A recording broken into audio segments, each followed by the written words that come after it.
నిర్మించాలి, వంతెనను వెంటనే పోరాడతాం నూతన వంతెన నిర్మించే వరకు నూతన వంతెన నిర్మించే వరకు పోరాడతాం నూతన వంతెన నిర్మించే వరకు పోరాడతాం నూతన వంతెన నిర్మించే వరకు నూతన వంతెన నిర్మించే వరకు నూతన వంతెన నిర్మించే వరకు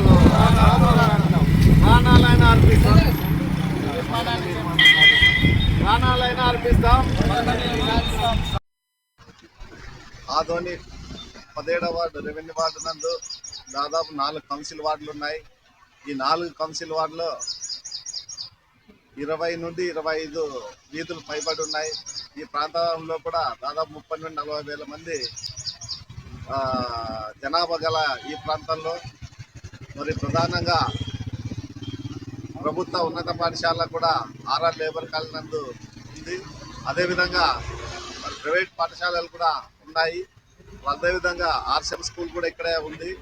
మరి ఈ పాఠశాలలకు వెళ్ళాలన్నా లేదా పట్టణంలోకి ప్రజలు వెళ్ళాలన్నా రైల్వే ట్రాక్ దాని ఇట్లా డిఎస్పీ బంగ్లా రోడ్డు కూడా ఈ ప్రాంత ప్రజలంతా రాకపోకలు జరుగుతూ ఉంటాయి. మరి ఈ యొక్క ఆవుదూడ వంక ఎంత ప్రమాదంగా మారిందంటే ఆదోని పట్టణంలో ఈ యొక్క ప్రమాదాన్ని మరి గత 2024 నందు కూడా ఒక పత్రికల్లో వస్తే స్థానిక ఎమ్మెల్యే డాక్టర్ పార్థసారథి గారు కూడా మరి ఇక్కడ వచ్చి పరిశీలన చేసి ఇది చాలా ప్రమాదకరంగా ఉన్నటువంటి వంతెన నిర్మించాలి అని చెప్పి ఆయన చెప్పడం జరిగింది. మరి ఆయన ఇక్కడ వచ్చి పరిశీలన చేసిపోయిన తర్వాత కూడా దాదాపు 2 సంవత్సరాలు కావస్తా ఉన్నది. ఈ మధ్య కాలంలోనే అనేక ప్రమాదాలు జరిగాయి. కాకపోతే ప్రాణ నష్టం అయితే జరగలేదు. భారీ ఎత్తున గాయాలు కావడం అయితేనేమి, చాలా మందికి కాళ్ళు చేతులు వెళ్ళిపోవడం కానీ జరిగింది. అదేవిధంగా దాదాపు 2,000-3,000 విద్యార్థిని కూడా ఈ పాఠశాలలకు వెళ్ళాలంటే ఇక ప్రధాన రహదారి ఈ యొక్క వంకపై వర్షం వస్తే చాలా ఎంత ప్రమాదం అంటే వేసినటువంటి గరుసు మట్టి కూడా ఆ వర్షానికి కోసుకెళ్ళి దాదాపు 5-6 అడుగులు మాత్రమే ఉంది. ఈ ప్రాంతంలో ఆదోనికి ఏదైనా మన ప్రభుత్వ చౌక దుకాణాలకు బియ్యం సరఫరా చేయాలన్నా కూడా వాగన్లు కూడా ఇక్కడ వచ్చి లారీలు కూడా ఈ ప్రాంతాల్లో జరుగుతాయి కాబట్టి ఓవర్ టన్నేజీలు కూడా వేసుకొని పోతా ఉన్నాయి. ఈ మధ్య కాలంలో ఒక లారీ కూడా పడింది. దీని పట్ల భారత కమ్యూనిస్ట్ పార్టీ సిపిఐ ఈ ప్రజలకు ప్రాణముప్పుగా మారినటువంటి ఈ వంకపై ప్రజల ప్రాణ రక్షణకై నూతన వంతెన నిర్మాణం చేపట్టాలని చెప్పి మరి సిపిఐ ఆధ్వర్యంలో రిలే నిరాహార దీక్షలు చేపట్టి నేటికి 6వ రోజు చేరుకుంది.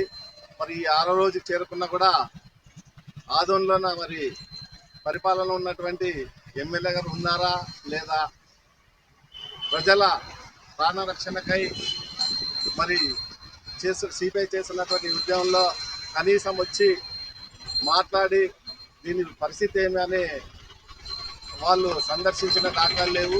అదేవిధంగా రోజు ఎలక్ట్రానిక్ మీడియా, ప్రింట్ మీడియా ద్వారా కూడా ఈ యొక్క ఉద్యమం పట్ల మరి మీడియా సోదరులు అయితేనేమి, ప్రింట్ మీడియా సోదరులు అయితేనేమి వారు ఎత్తున ప్రచారం చేస్తున్నా మరి వాళ్ళు చూస్తున్నారా లేదో మీడియా కానీ లేదా యూట్యూబ్ కానీ లేదా పేపర్లు కానీ చదువుతారో లేదో కానీ తెలియదు. కానీ మరి చూస్తూ వినపడుతూ మరి కళ్ళుండి చెవిటి వాళ్ళగా ప్రవర్తిస్తారని చెప్పి మేము భావిస్తూ ఉన్నాం.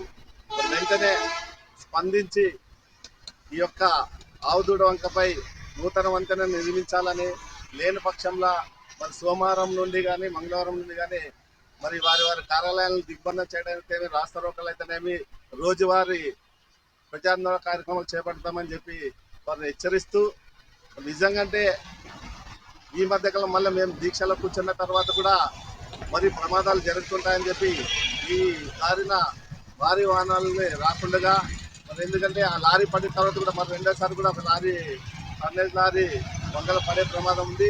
మేము ఇక్కడ రాళ్ళు కంప అడ్డం వేసి భారీ వాహనాలకు రాకుండా చూస్తూ ఉన్నాము. మరి ఇది ఏదైనా ప్రాణ నష్టం జరిగిన తర్వాత మనం ఏం చేసినా అది వృధా అవుతుంది. కాబట్టి ప్రజలకు ప్రాణ నష్టం జరగకముందనే అధికారులు అయితేనేమి లేదా పరిపాలన ప్రజాప్రతినిధులు అయితేనేమి వెంటనే స్పందించాలని, లేని పక్షంన మరి పెద్ద ఎత్తున ఈ ప్రాంత ప్రజలందరూ కూడా ఉద్యమాల్లో భాగస్వామ్యం చేస్తూ ఇంటింటికి తిరిగి మరి మన ప్రాణాలతో చెలగాటమాడుతున్నటువంటి ఈ ప్రజాప్రతినిధులు అయితేనేమి, అధికారులు అయితేనేమి, మరి మన ప్రాణాలు అంటే వాళ్ళకి లెక్క లేదా, లేదా వాళ్ళు ఇక్కడ నివాసం ఉంటే రోజు రాకపోకలు జరిగితే వాళ్ళకే అర్థమవుతుంది అని చెప్పి ఈ సందర్భంగా వాళ్ళని హెచ్చరిస్తూ, మరి వెంటనే దీనికి సంబంధించినటువంటి 22 లక్షల రూపాయలు గ్రాంట్ వచ్చిందని చెప్పి ఒక పార్టీ కూటమిలో భాగస్వామ్యంలో ఒక పార్టీ కింద స్థాయి నాయకులు వచ్చి పేపర్లు చూపించడం జరిగింది.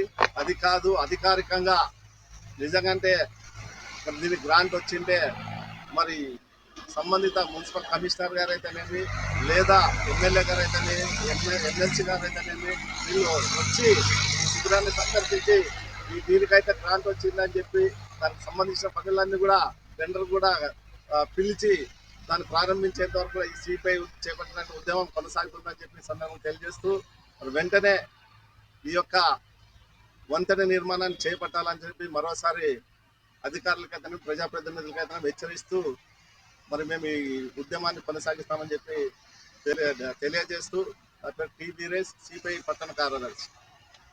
అట్లా మీకు ఒక వీడియో కూడా పంపిస్తాను.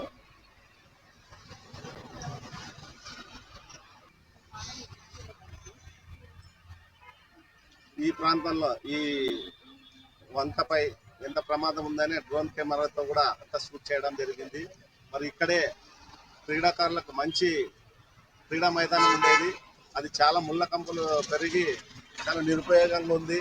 దాని పట్ల కూడా మేము అనేక సార్లు కమిషనర్కి వినతి పత్రం ఇవ్వడం జరిగింది. అదేవిధంగా ఈ ప్రాంత మహిళలకు మరుగుదొడ్లు లేక ఆ ముళ్ళ కంపల్లో వాళ్ళ యొక్క అవసరాన్ని తీర్చుకుంటున్నారు. కాబట్టి వీటి పట్ల కూడా మరి సంబంధిత కమిషనర్ గారు అయితే ఎమ్మెల్యే గారు కూడా స్పందించి ఆ 3 ప్రధానమైనటువంటి డిమాండ్స్ను మరి పరిష్కరించాలని చెప్పి సిపిఐగా డిమాండ్ చేస్తున్నాము. మరి చూడండి, మీరు దీనికి కావాల్సిన మీకు కూడా పంపిస్తాము. ఒకసారి మీరు కూడా దీన్ని టెలికాస్ట్ చేయండి. చాలా ప్రమాదంగా ఉంది.